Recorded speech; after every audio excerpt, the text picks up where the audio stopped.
Jason 小朋友可唔可以接受我一個訪問呢？可以，OK。你知唔知全運會的由來嗎？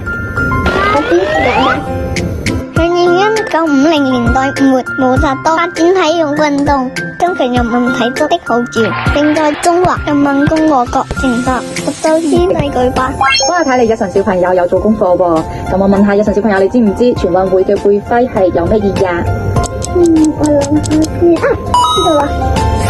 15運會和陳德奧會的會徽以繁榮、包容為拉比會徽設計，斷句禮花綻放的時間，就代表廣東省、香港及澳門三地的木棉致敬，蓮花3朵花瓣交疊旋轉，寓意粵港澳大灣區交融互通，互利無限，背靠祖國，綻放世界。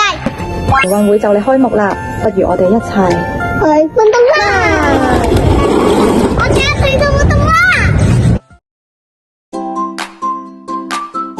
大家好，我係 K3E 陳浩文。我係陳浩文嘅媽咪。浩文啊，2025年第15屆嘅全運會11月9日開幕，你知唔知道加陳埋係咩名啊？喜洋洋同埋陸蓉蓉。係啦，冇錯。你知唔知佢嘅原型係隻什麼動物？華白海豚。係啦，咁用大海豚有什麼寓意啊？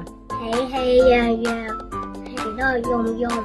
叻仔，媽咪話你知哦，海同頭頂仲有潮汕個小水花添。紅色代表係廣州，紫色代表香港，綠色代表邊度啊？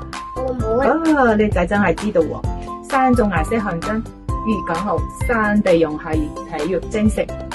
哦，我哋一齊期待全運會嘅到嚟咯！耶！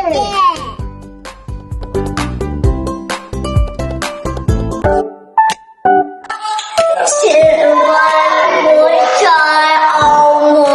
蔡龍新節目話你知。乒乓球、足球超凡，空手道氣勢十足，排球扣殺。